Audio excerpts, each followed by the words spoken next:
कितना अच्छा लगता देवी देवताओं की आवाज पे जयकारा लगाते हुए। हमको सबको वर्तमान का समय, इस समय के लिए तो कहा जाए कि देवता भी तरस रहे के काश कितना अच्छा समय मोदी जी का आया। जोरदार ताली बजाओ मोदी जी, योगी जी के इस समय के लिए।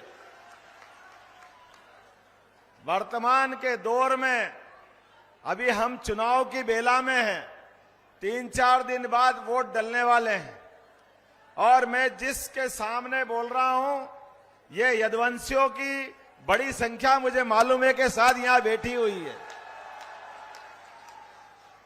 और ये हमारा सौभाग्य भी है कि हम ऐसे भगवान श्री कृष्ण से जुड़ते हैं जिन्होंने सदैव धर्म मार्ग पे चलना सिखाया। अपने जीवन काल में कभी अधर्म से समझौता नहीं किया, सदैव धर्म मार्ग की जय जय की। और मुझे इस बात का आनंद है आज मोदी जी के काल में, हमारे इस देश के बदलते समय में जीवन के सब क्षेत्रों में लगातार बदलाव हम देख रहे हैं। आप कभी कल्पना कर सकते हो, आप तो इतनी बड़ी संख्या में हो।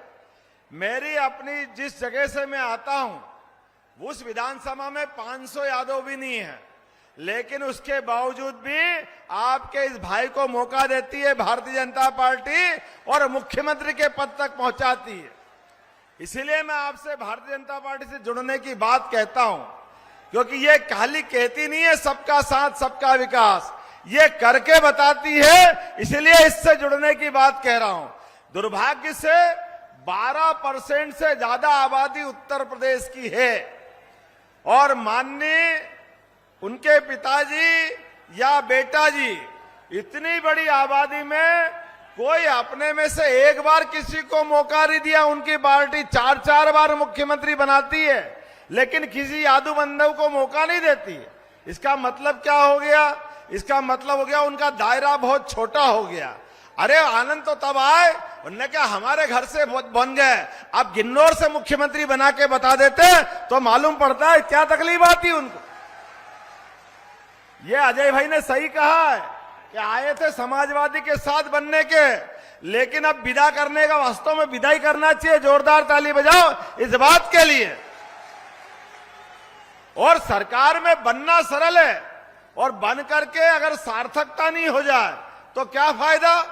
अरे एक बार नहीं, 2 बार नहीं, 3 बार नहीं, 4-4 बार आपके यहां से मुख्यमंत्री बन जाए, सरकार बन जाए। सरकार तो एक ही बार पर्याप्त होती है।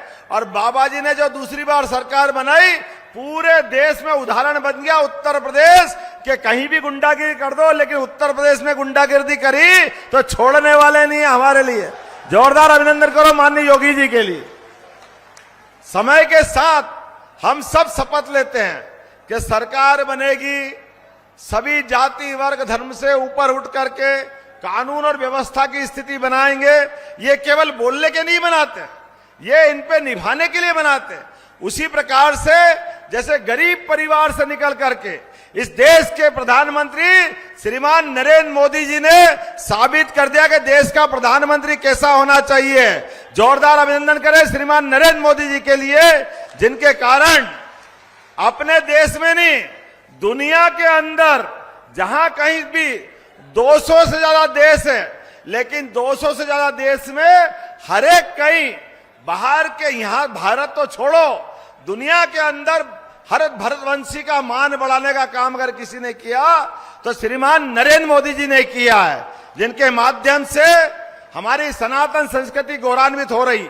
आप बाहर कहीं चले जाओ और आप जय जय श्री राम बोल दो, इसका मतलब है कि आप भारत से आए। वर्तमान का दौर इतना आनंद का बनाने का अगर किसी ने श्रेय दिया तो माननीय श्रीमान नरेंद्र मोदी जी और श्रीमान योगी जी ने दिया। हम अभिनंदन करें अपने नेताओं का। आज इस दौर में मुझे एक और बात जोड़ना है। मैं थोड़े दिन पहले शिक्षा मंत्री था और शिक्षा मंत्री में मेरे मन में भी कशिश थी कि हम अपने कॉलेज के बच्चों को शिक्षा देना चाहते हैं, लेकिन ये भी एक 5000 साल पुराना इतिहास है। भगवान कृष्ण ने गोकुल वृंदावन से आकर के कंस को मारा, लेकिन कंस को मारने के बाद शिक्षा को कैसी महत्ता दी कि वो उज्जैन जाके शिक्षा ग्रहण करने गए सांदीपनी आश्रम में, और 64 कला, 14 विद्या, 18 पुराण, 4 वेद, हम सबको भी संकल्प करना शिक्षा की महत्ता कितनी जरूरी है। भगवान ने वो शिक्षा का ग्रहण करी, आमने सामने कौरवों की सेना के बीच ऐसे संघर्ष काल में भी अपने मुख से जो गीता कही, आज दुनिया का सबसे पवित्र ग्रंथ बन गई गीता जी। हम उसको प्रणाम करें, उस काल को प्रणाम करें।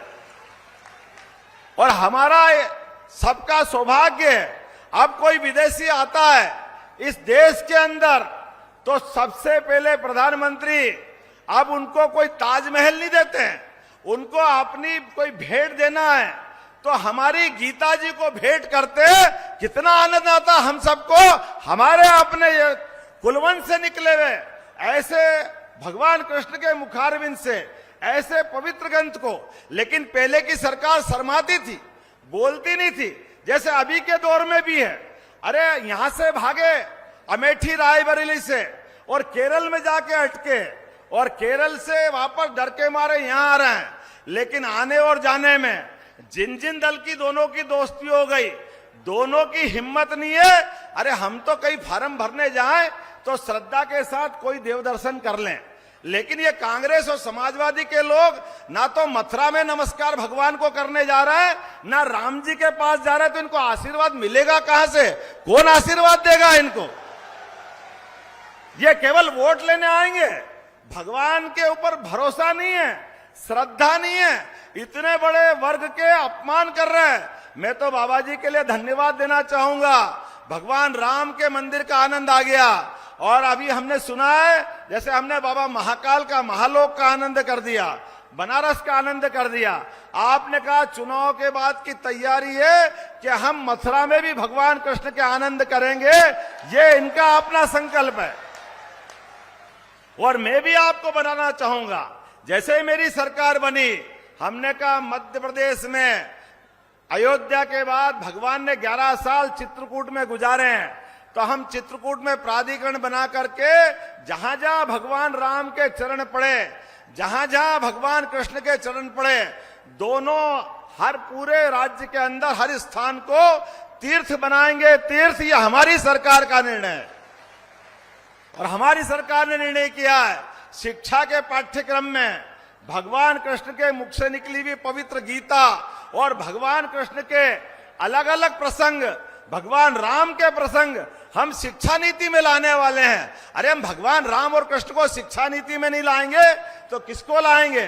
डरने वाले डरते होंगे, हम नहीं डरते, हम मोदी जी के पट्टे हैं, मोदी जी की सरकार में इस बात को रखते हैं कि भगवान की दया से जो सनातन धर्म को गाली देने वाले हैं उनसे हिसाब चुकता करने के लिए, और ये जो भीषण गर्मी में आप सब बैठे हैं, ये सब राम और कृष्ण की संस्कृति को मानने वाले, सनातन संस्कृति को मानने वाले सभी अपने सनातन धर्मी बैठे हैं।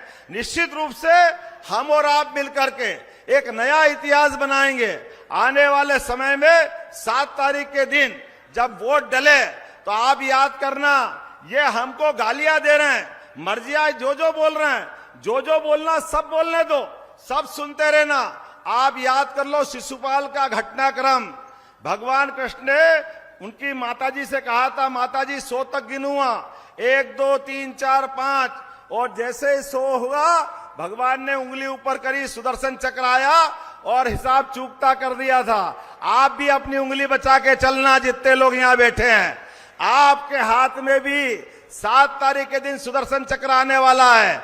यहां से लेके वहां तक भगवान कृष्ण को स्मरण करना और सब अपना मन में संकल्प करना, किसी भी हालत में अब की बार हमारे को कमल खिलाना है। बोलो सब तैयार है?